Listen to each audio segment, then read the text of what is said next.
Hi, this is Rabbi Orlofsky, and welcome to the Rabbi Orlofsky Show. Whether you watch with our friends over at Torah Anytime, or wherever you watch or listen to your podcast, as always, it's nice to have you along for the experience. And we have a sponsor for this week's episode, and this episode is sponsored. Thank you for enhancing our Shabbos preparations and our Melave Malka with your Divrei Torah and Divrei Chizuk, Yehuda and Chana Kravitz. Thank you for making it possible for many other people to for us to get together and share Chizuk. You know, when I speak, I very often speak to myself. I remember hearing a story about this mashgiach who had a special shtender he would use when he'd give a Musar Shmuz. And he kept it locked up in his office. And he would take it out. That's the only one he would use when he gave a Musar Shmuz, and then he would put it back in and lock it up. So after he was nifter, they opened up the closet and they saw that on the top of the shtender was a mirror. Because ultimately, when you give Musar, it's only effective if you give it to yourself. People who say, you need to change, and you people, and you, and you, and you, is nowhere as effective as when you say we. And when we do it together, yeah, it becomes that much more effective. I have a box of records, LPs, for those of you who appreciate the reference. Before there was downloads, there were CDs. Before there were CDs, there were cassettes. Before there were cassettes, there were records, these little vinyl discs that had the music on it, and you would play it.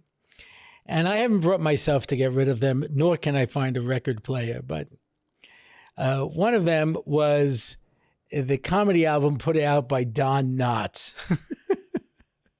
I have an eclectic collection, as you might imagine. And it's some of his routines. He was a comedian before he became well known for his role on the Andy Griffith Show as Barney, the sheriff deputy. And he did a number of films and things. I think he ended up on some sitcoms, but these were just his comedy routines. Anyway, he's a politician who's waiting as the results are coming in. And with each report, his lead is getting lower and lower until it's very close. And he says, okay, this is the final result. You know, remember, we did this together. We did this, all right? We made this victory take place. I lost? You did this. This is your fault. What were you thinking? So, you know, when it comes to there's an expression that success has many fathers, but failure is an orphan. And I was in running a organization, and some of my higher ups would take credit for things that I did without giving me credit for it. And some people inside of the organization were worried for me, and they said, listen, this guy is taking your accomplishments and touting them as his own. I said, good, because then I become more invaluable to him, and it's in his best interest to make sure that I'm successful. The more people who are basing themselves on my success. So, but when things go wrong, you know, then nobody is responsible. Nobody wants to hear about it. So, so that's why when you talk about giving Musar, you could look at it as you, or you could look at it as us. When it's us, it's always that much more effective. So the chizuk and the ideas that I share are just as much for me as for anybody else. Somebody said to me once, why do you laugh at your own jokes? And I said, because I enjoy them as much or more than you do. I crack myself up constantly. I'm always making myself laugh, you know, with funny observations and stuff. And some of my kids have picked it up. It's not a great midah, I should point out. But I look at people and I think, what's their story? how did they become that way? Where did they come from? What's their deal? So some of my children have this sort of strange sense of humor, and they'll be with me and they'll say, what do you think? What was he thinking when he got dressed this morning? Did he not realize that bright orange is not like the best color for him? Or doesn't that lady realize that when you're blonde, you shouldn't wear everything in yellow? Like it just, you come out like looking like butter. I don't know. Listen, I'm not here to criticize anybody.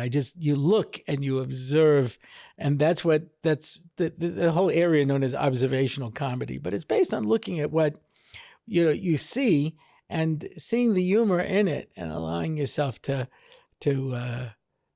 step into it. And you say, what happened over here? What was the story?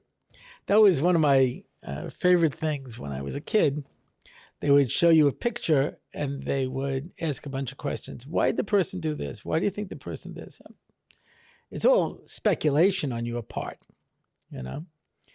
I graduated high school after 11th grade, and so I had to make up one English credit. So I went to summer school in public school. As you can imagine, this is not like the best and the brightest who are being assembled there. And it was 6 weeks.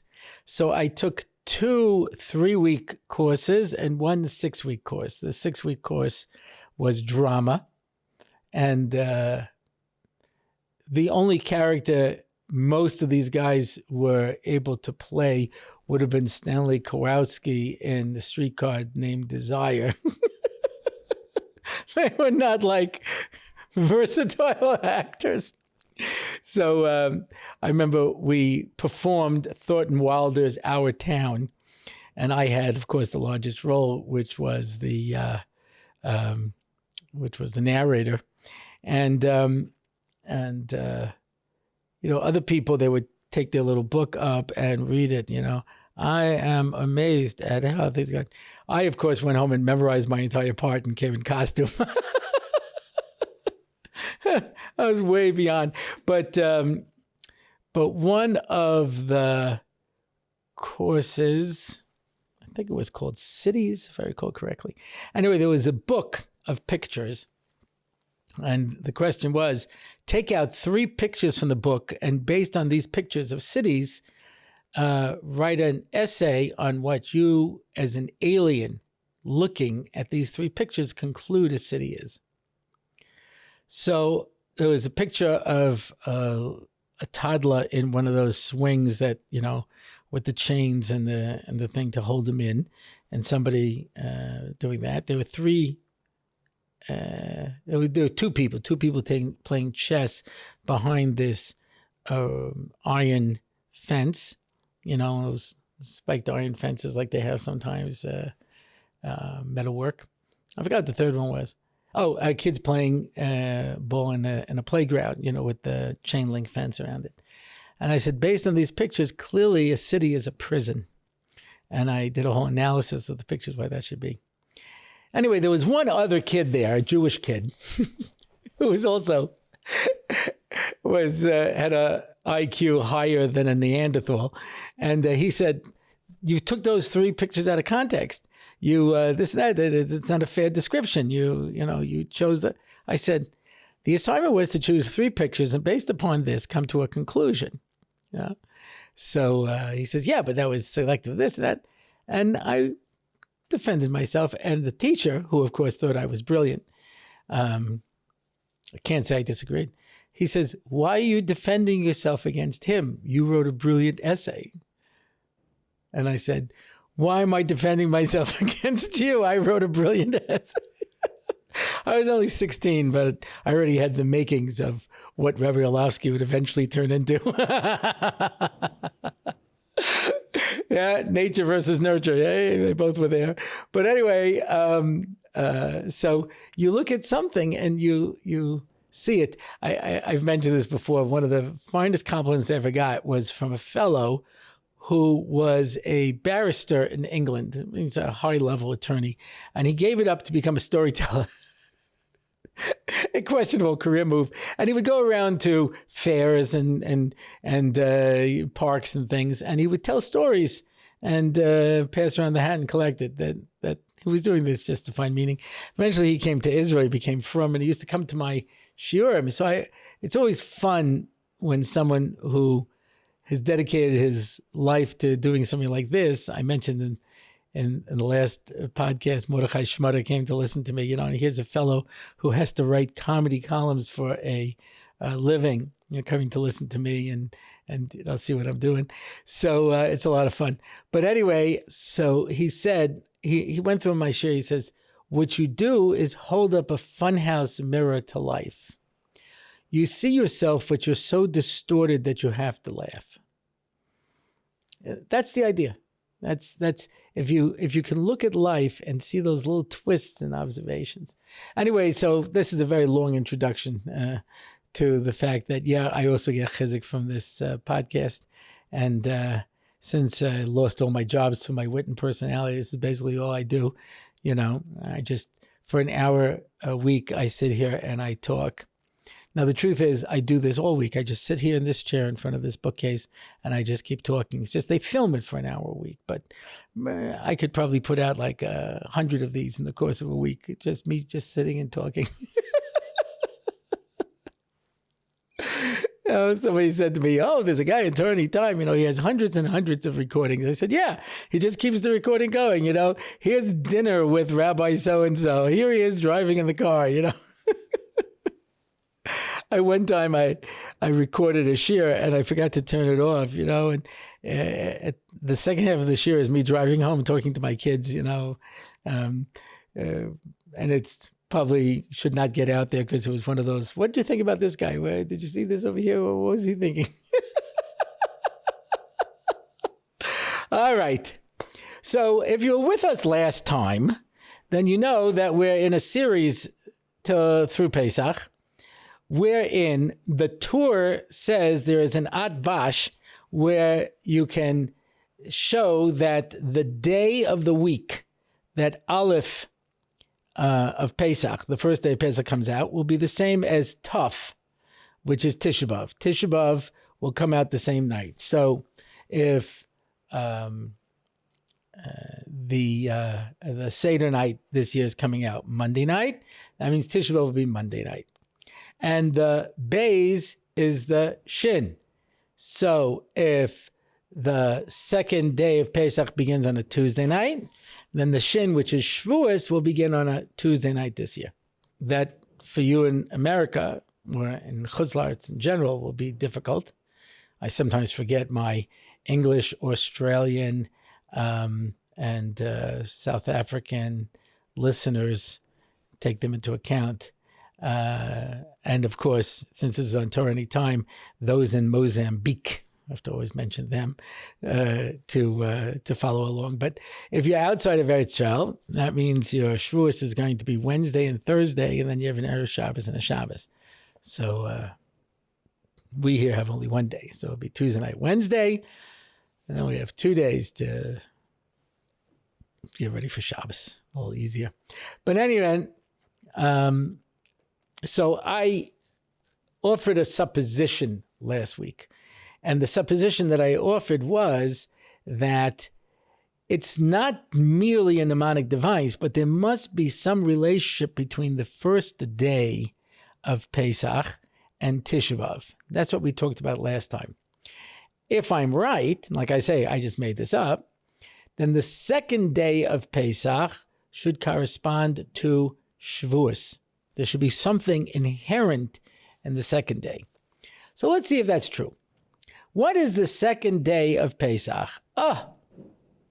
So in the good old days, when there was a Beis HaMikdash, and men were men, and women were women, and Kohanim were Kohanim, and things were as they were supposed to be. What was the second day of Shavuos, of Pesach? Second day of Pesach, they would offer the Korban Omer. They would go and cut the barley. Barley was the first crop that ripened, and it was still didn't have a chance to dry out. Grain needs a chance to dry out. And that's why the wheat harvest begins on Shavuos. That's why we bring the stei lechem from the wheat on Shavuos.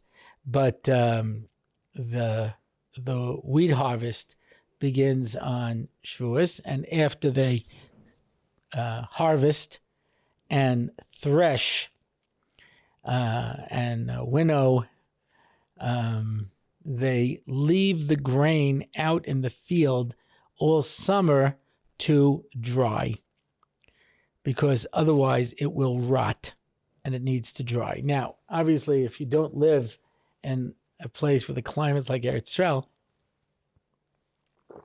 where it's dry in the summer, it proves more problematic. And that's why if it rains, you have to make sure and cover over the grain, or it will get wet and get ruined. That is the dramatic scene in Far from the Maddening Crowd by Hardy, where the guy who is her true love, right? But not the one that she marries, because everybody in Hardy novels are unhappy. So it's about to rain. It's going to be a thunderstorm. And she, her new husband had just made a big party, and all the workers were drunk, and he was the only one who was still sober. And he sees the storm coming, and he goes out by himself to try to thatch over all of the grain so it doesn't get ruined, to cover it over. And she comes out, and the two of them are standing there with the lightning beginning, understanding that they're a very good mark for the lightning to get killed, and they're just trying to cover it all over before the rain comes and ruins the grain. Similarly, as everyone knows, the Salem witch hunts, where they believed that there were witches. I read an article many years ago where someone suggests that they didn't store the grain properly, and as such, the grain got this sort of bacteria that was a hallucinogenic, and that's what caused them, when they ate, the bread that they made from this wheat, which had these drugs in them, they thought they saw witches and people flying, and it really wasn't true. Okay, so you have to store it. So the barley ripens first, but it's still not dried out. So they would have to roast it, a special kli where they would roast it and then grind it. And because barley flour is not considered the good bread, it's considered low-level bread. Barley was basically seen as animal fodder. Anyone who's ever watched people eat cholent, you understand what I'm talking about. But so they would sift it 7 times, and they would get the purest barley wheat, and they would make the Omer offering, and they would bring it in the Beis HaMikdash. And this allowed the rest of the Jewish people to now eat from the new crop. Until then, it's also to eat from the new crop because it's Chadash. After that, it's now the Chadash becomes permissible. You can eat from the new crop until the new harvest comes onto the market. These are the people who today are careful not to eat Yashan.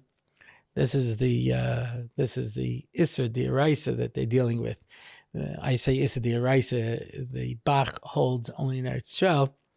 And Chutz La'aretz, there's a heter that he uses to be able to eat Chadash. And there are people who are more makbid on it today. There was a time when you didn't have to worry about this. And that's because FDR brought up the wheat harvest for many years. We had 7 years of harvest. So no one ever ate from the new wheat. That's why no one ever heard of Yashan. And then Richard Nixon in the early 70s, there was a famine in Russia, and he sold the entire wheat surplus. And after that, the problem came in of Chadash being on the market. That's why when people say, when I was growing up, I never heard about Yashan. Yeah, because you never had any Chadash. Now it's a new situation. So the law doesn't change. The situation changes. And when the road curves with it, or you fall off the cliff. Anyway, but that's what the second day of Shavuos is that they bring the new Omer. And then the Torah says, after you bring the Omer, count 49 days. 7 days, 7 times, until you come to the 50th day. It does not call it Shavuos. It just calls it Yom HaChamishim. And very interesting Parshas Emor. Yeah, you can find Shavuos mentioned in other places because there are different parshios where the Shalosh Regolim are mentioned, the 3 pilgrimage holidays, Pesach, Shavuos, and Sukkot. But no places are called Chag Matan Torah. And it's called Chag HaKatzir, it's called Chag HaBikurim, it's called Shavuos. And in Emor, which the Rambam calls Parshas HaMoadim, that's the complete Moadim, it's called Yom HaChamishim. Here's how the Torah presents it. You'll bring the Omer offering made out of barley on the second day of Pesach. Then you'll count 49 days. And on the 50th day, you'll bring a wheat offering. That's the Shtei Lechem. The only public offering that is chametz.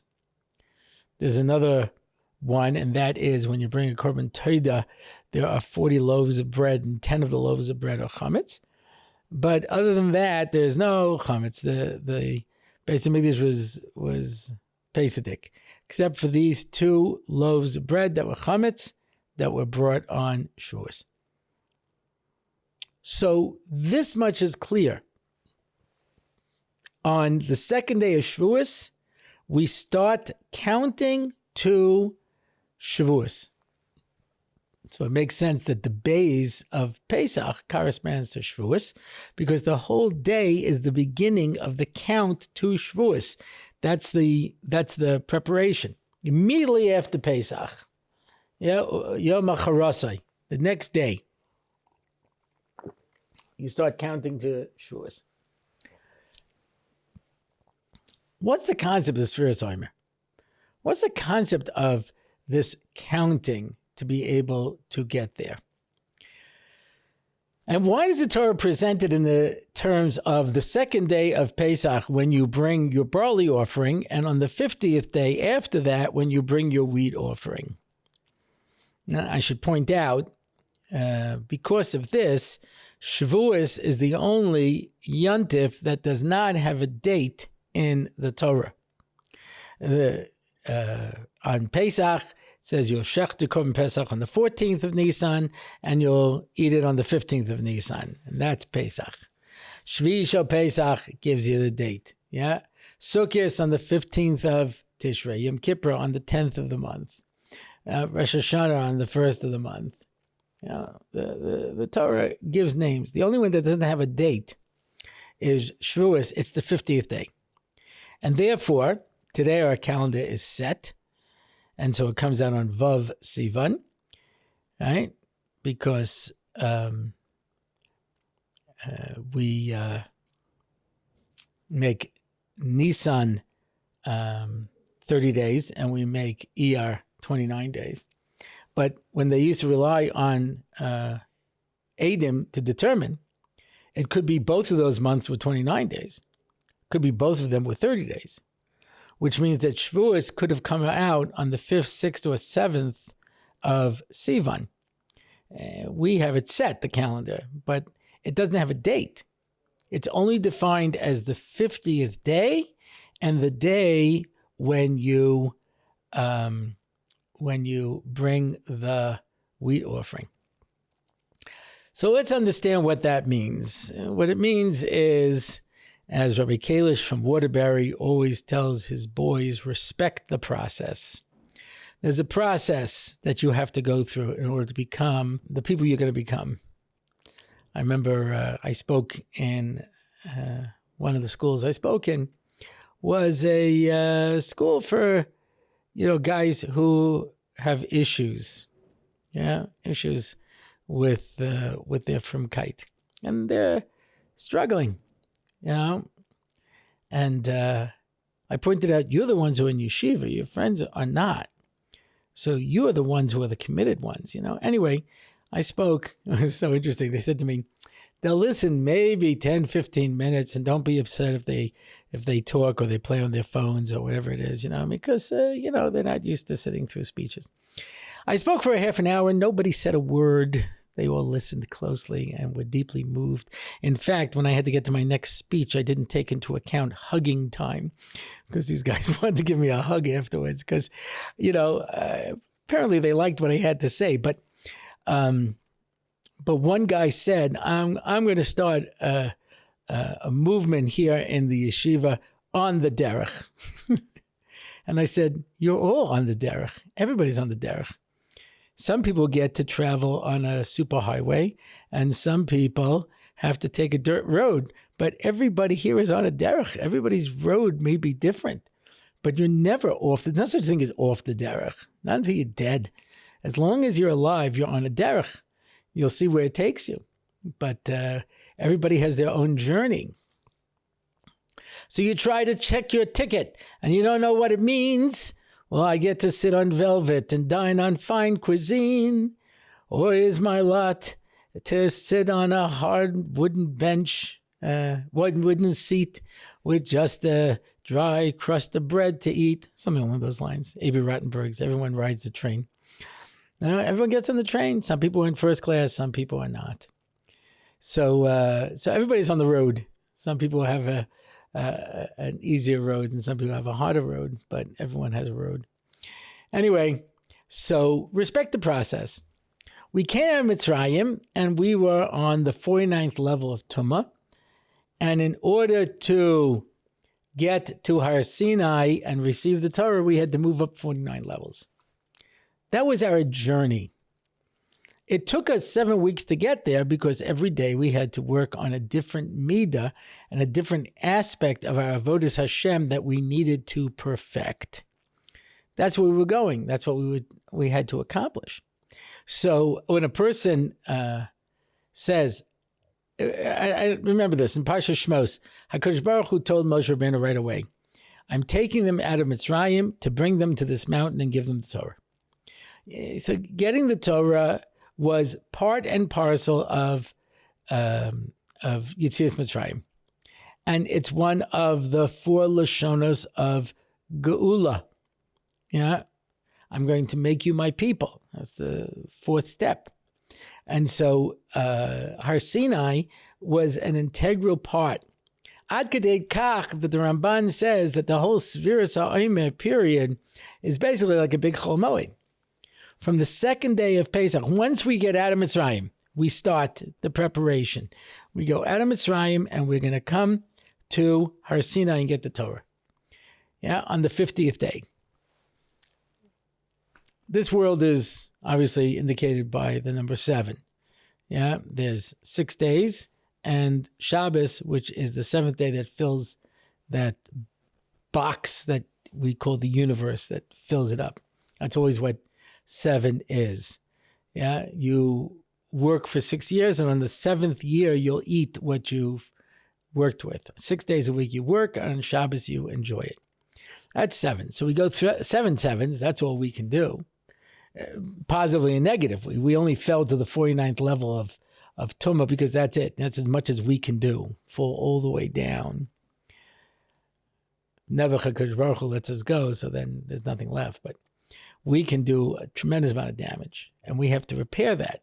But that 50th level, we have to get from HaKadosh Baruch Hu. That's matana. Yeah? Yagati umatsasi mehemna. If I worked very hard and I received the matana. What do you mean receive the matana? I earned it. No. Matan Torah at the end of the day is a gift. You can't do this on your own. This is similar to what the Mesilas Yesharim describes in Perek Chavav at the end with Kedusha. It says part of Kedusha is what you do, and the rest is Gemul, a gift from HaKadosh Baruch Hu. So the 50th is outside of this world. And that's why you count 7 years 7 times until you come to the Yovel. And the Yovel is out of this world. All the slaves go free. All the land goes back. Everything is done. And says the Alshech, we don't start counting people to the age of 20, right?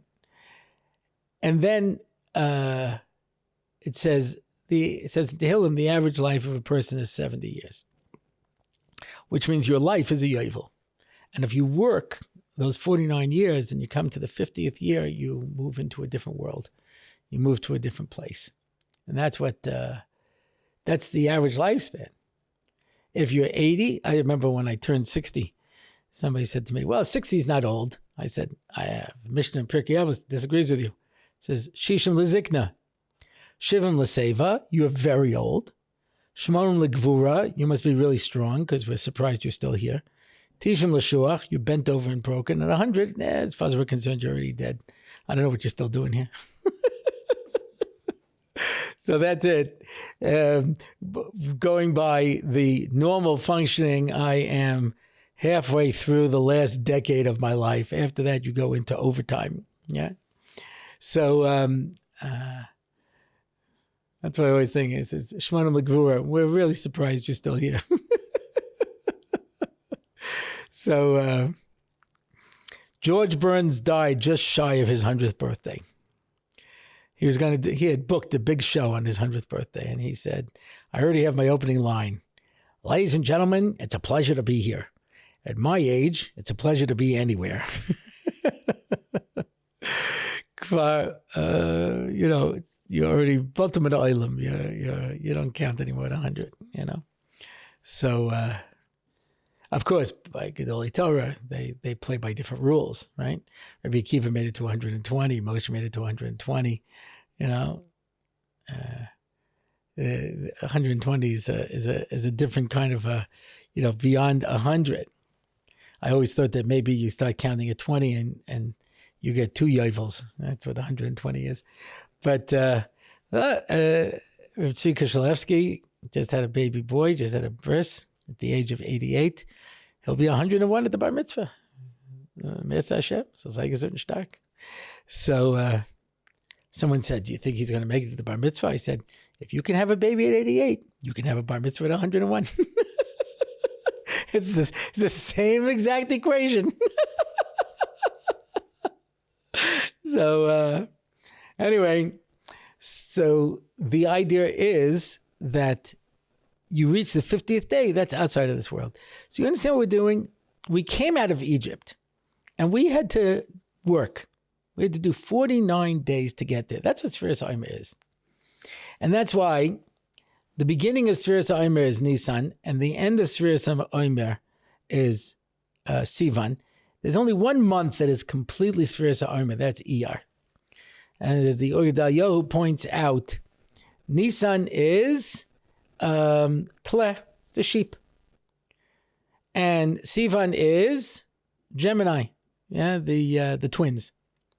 And Iyar is Taurus, the bull, or as we say, the shore, the ox. And he says, why? He says, when we came out of Mitzrayim, we were like a sheep. We didn't deserve to be freed. The Yam Suf says, why should I save these people? The Jews didn't really deserve to be, we had to give them a mitzvah. B'damaya Chayi, gave him Bris Milah, gave him Korban Pesach, a reason, a mitzvah to be taken out. But we didn't deserve it. Te'umim means that us and HaKadosh Baruch Hu got married at Har Sinai. The two of us came together as adults. How do you get there? Through the shore. You have to work like an ox. And that's what Sfiras HaOmer is. Sfiras HaOmer is the process of working in order to be able to accomplish that we can stand at Har Sinai.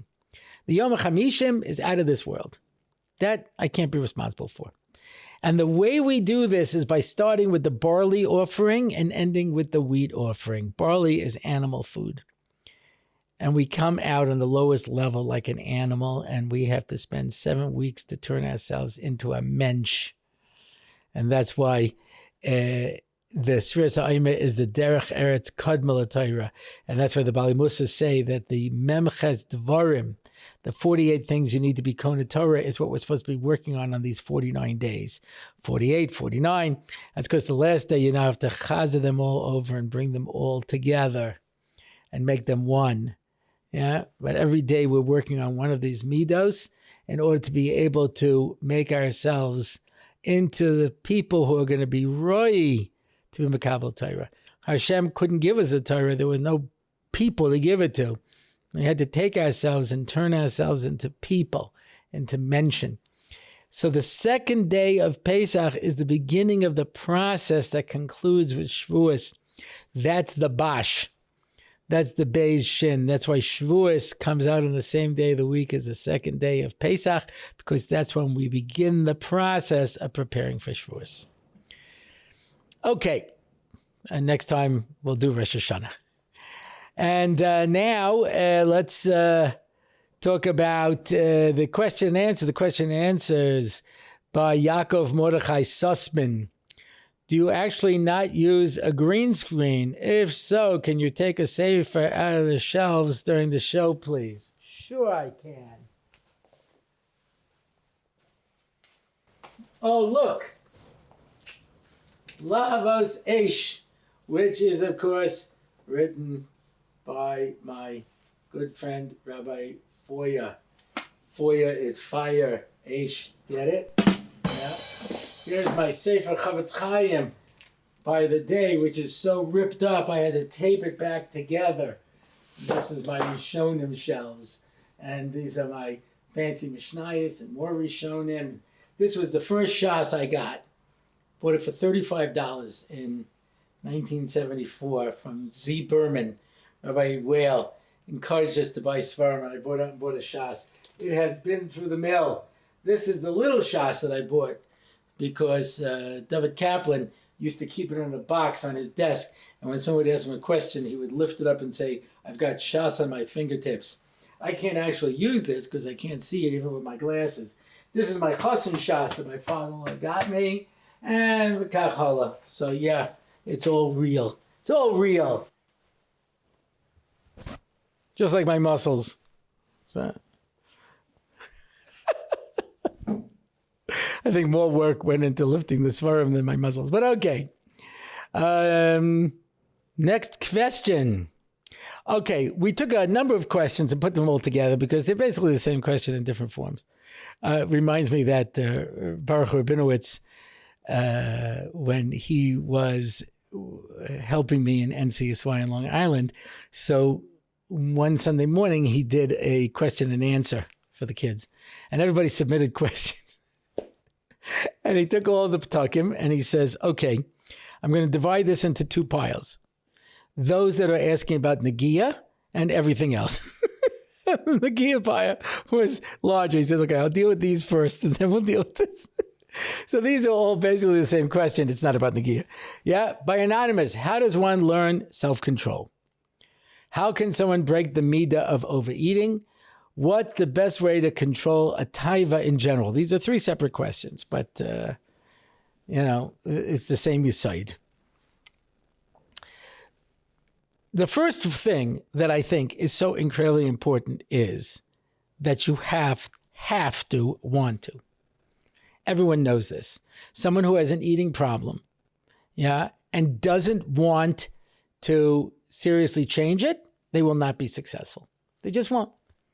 And that's true about every taiva. If a person just doesn't care, they may pay the lip service of saying they care. They might even feel guilty afterwards, but they're not prepared to actually change themselves. As the old joke goes, how many psychologists does it take to change a light bulb? One, but only if the light bulb wants to change.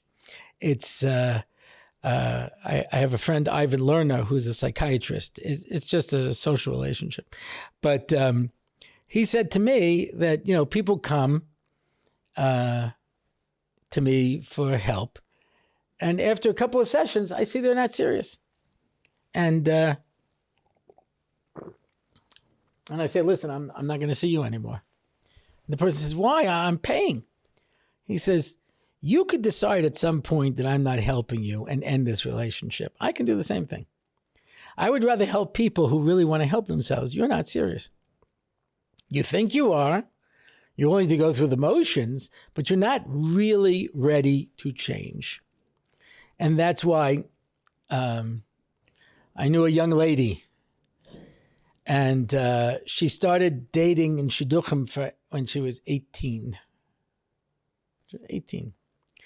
And when she turned 40, she says, now I think I'm really ready to get married. I mean, she was dating, but she wasn't really into it.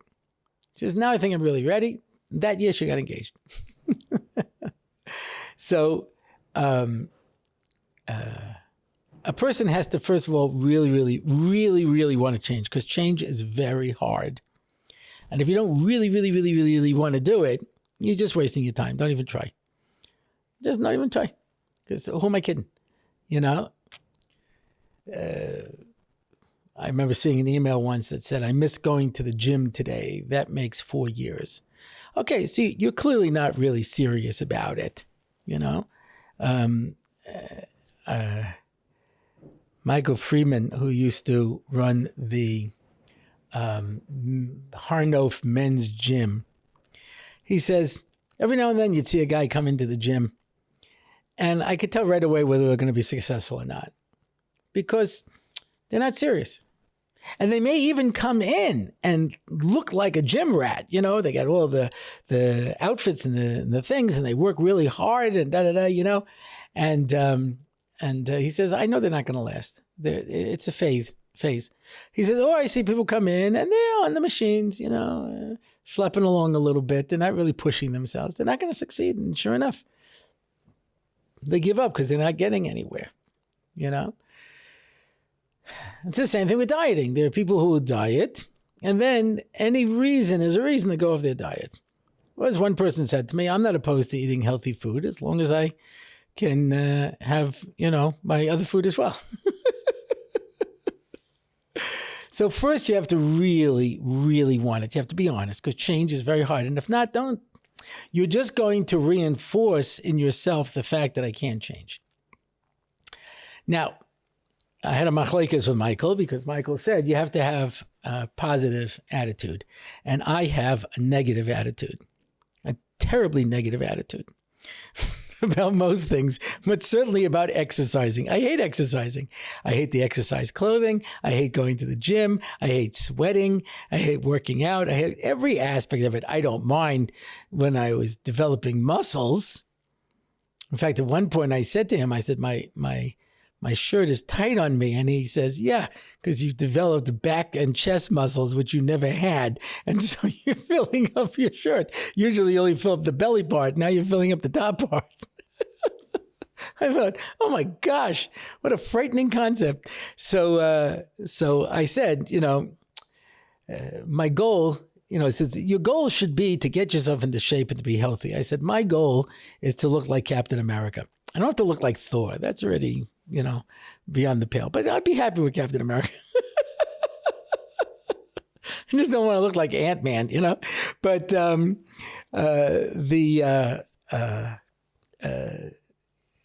so he used to say to me, no, really you enjoy it. I said, I hate it. I hate everything about it. I'm doing it because intellectually I know I need to, but not because I want to.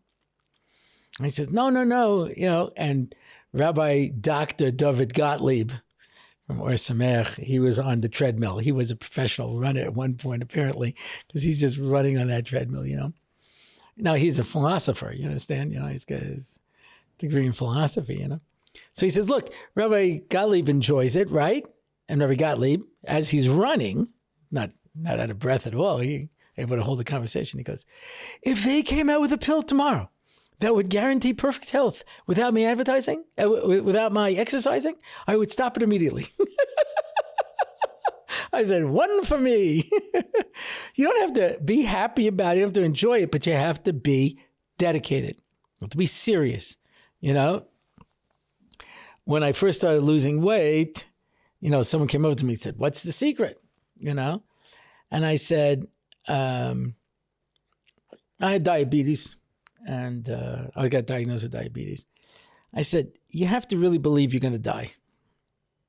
And if you really believe you're going to die, then it's not cosmetic, and it's not because you're tired of buying your clothes from the big man shop, or if you're in worse shape, Ahmed, the tent maker, you know what I mean? It's not because of that. I've continued to lose weight, Baruch Hashem. Yeah. And it gets me crazy when people say to me, wow, you're really skinny or you're really thin. I said, no, I was morbidly obese, and then I moved down to obese, and now I'm just fat. I said, if you can't tell the difference between me, and Stan Laurel, I said, who is skinny, then you really need to get your eyes examined. You know what I mean? No, I'm less fat than I was, but I'm nowhere thin. And maybe one day I'll get there. But after after my heart attack, I was being more careful what I ate, and I was exercising more. But I had a strong determination. I said I didn't want to die. So this person said to me, what's the secret? I said, you have to really believe you're going to die. He goes, what do you mean? I said, I had a heart attack and a bypass, and I have this, I have diabetes. He goes, oh, okay, you're right. Then that doesn't apply to me. I'm just doing it for cosmetic reasons, So, okay. So if you're a dilettante when it comes to trying to change something, or there are people who do certain areas and they say, yeah, I really want to stop, but they don't really want to stop. I was at an Israel night, and every yeshiva was presenting, about their school. And I remember the person who was representing the Beit Zion at the time says, all these yeshivas are for guys who want to learn. Our yeshiva is for the guy who wants to learn. He doesn't want to learn, but he wants to learn. So there are a lot of people who say, I want to change a midah, I want to change a taiva, I want to this. They don't really want to. They're enjoying it too much. But they want to. That's the first step. First step is you have to reach the point where you are committed. And that's why there are people who have to mamish hit whatever their rock bottom is until they're ready to do something about it. Like the scene with Jean Valjean after the bishop shows him his kindness, and he's on the road and he's sitting there, and this little kid is flipping a coin and it falls, and Jean Valjean puts his foot on it. And the kid says, hey, mister, give me my coin. And he says, beat it. And he says, come on, mister, give me my coin. And he goes, beat it. And the kid runs off crying. And he looks at him and he says, I've become so miserable. Hence the name La Miserable. Yeah, I became miserable. And he determines based on that event to change his whole life around, and he does. So you have to reach a point in your life where you have an epiphany and you say, I'm serious about it this time. My father, Over Shalom, who, as it happened at the end, when he passed away, so his oncologist came to pay a shiva call, and someone said, would you say it was from the smoking? I said, well, he had lung cancer, heart disease, and emphysema. I'm going to have to say yes on that. Yeah. But he really wanted to quit, but he couldn't. Just couldn't. And he said once, it's easy to quit smoking. I've done it hundreds of times. The same thing. There are people who've tried to lose weight, but they're not, that determined. Now, I'm going to cut everybody who's overweight some slack, because your body has a certain set weight that it has. You have to figure out some way to change your settings in your body. And that's why over 90% of people who lose weight gain it back with interest. Why? Because your body thinks that you've just gone through a period of famine. That's why there was no food. And it just keeps releasing hormones that tell you you are starving. So it's not that people who are fat don't have willpower. It's that the people who manage to keep off the weight have super willpower. But you have to, really work very hard to overcome that. That's why most people lose weight and then gain it back with interest. Whereas if they never dieted, they never would. So, what method is effective?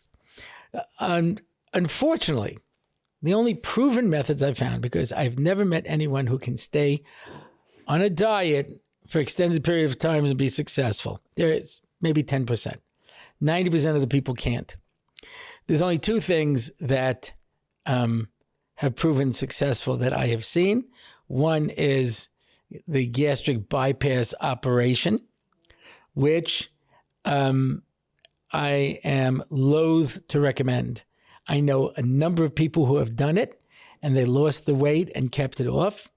I know other people who have done it and became very sick. I know other people who have done it and gained the weight back, even though you're left with a tiny little stomach. But, if you work hard, you work hard, you can accomplish almost anything. You got to really put in the effort.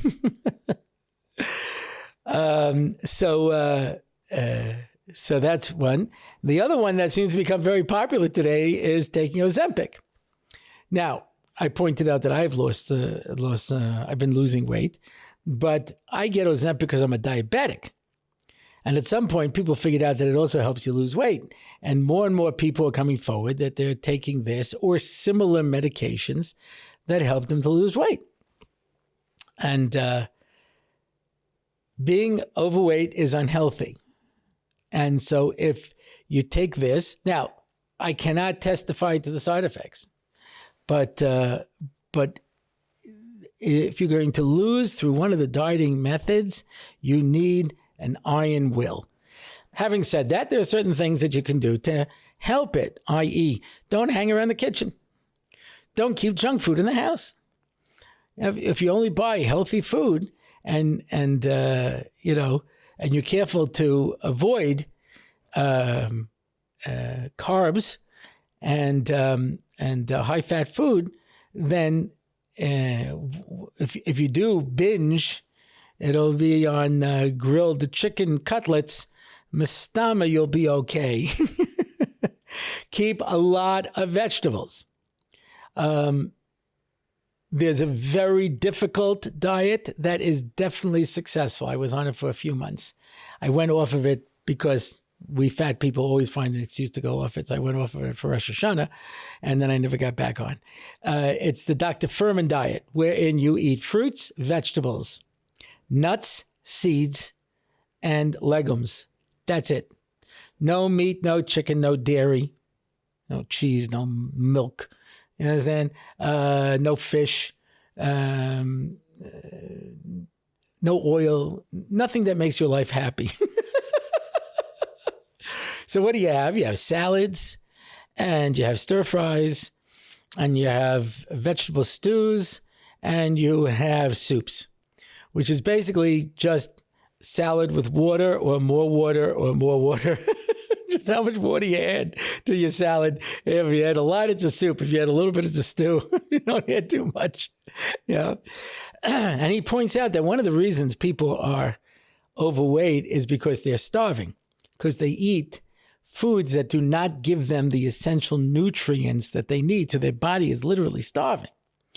And the micronutrients that come in a lot of these vegetables, particularly cruciferous vegetables, are essential for your body, and therefore you need to eat them.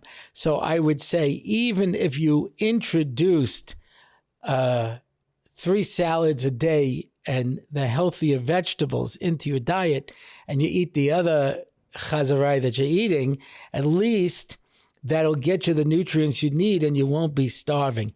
He says people have toxic hunger on your diet, and this diet you won't have toxic hunger, and it's true. I was sick for a week, but he says that's what happens because your body is cleansing, and then you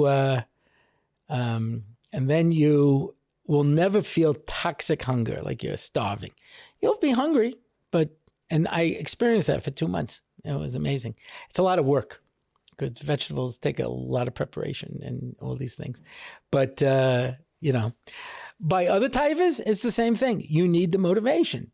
And then you have to say to yourself, if I'm going to have an internet or a television or go to movies or read certain periodicals, and you say, gee, why am I having trouble with Shemiras Einayim? Well, there's your answer. You need to free your atmosphere from these things. The Gemara says someone who goes to the shuk where there are women, even if they don't look at the women, they're called a Rasha. Because why are you putting yourself in that kind of a situation? The famous story with the Lev Eliyahu, where he says his boy had to go and get something in town. He says, but aren't you worried? There are women there. He says, I won't look. He says, how do you know you won't look? He goes, I trust myself. He says, you trust yourself? I'm 80 years old and blind in one eye, and I don't trust myself. And you're a young man with 2 good eyes, and you trust yourself?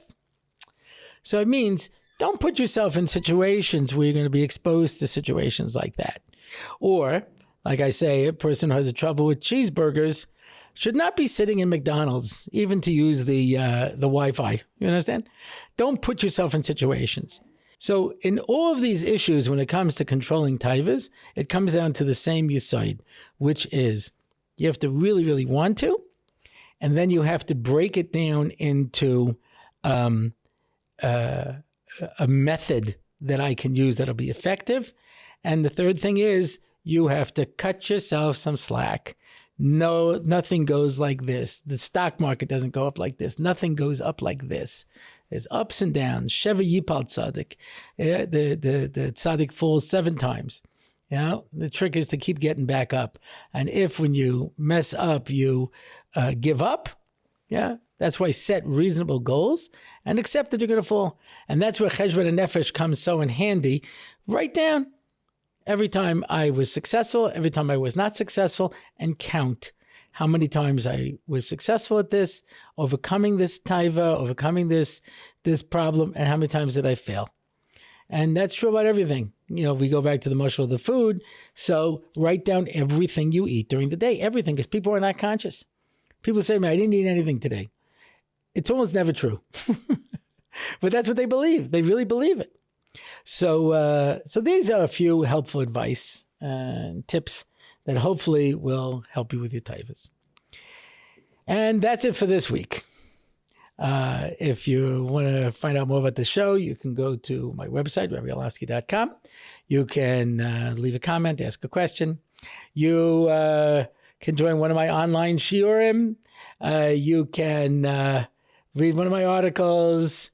And that's it for now. You could sponsor an episode. We could always use sponsorships. And that's it for now. Until next time, I'm David Orlofsky, and this has been the Rabbi Orlofsky Show.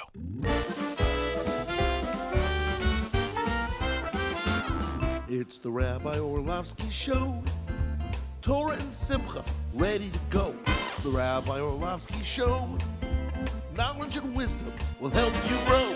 Lots of fun in every episode, and we don't have to rhyme. No, we don't. It's the Rabbi Orlofsky Show on RabbiOrlofsky.com. Torah anytime, YouTube and more. It's the Rabbi Orlofsky Show. Torah and Simcha, ready to go. It's the Rabbi Orlofsky Show. Till next time, till we meet again. It's the Rabbi Orlofsky Show. It's the Rabbi Orlofsky Show. It's the Rabbi Orlofsky Show.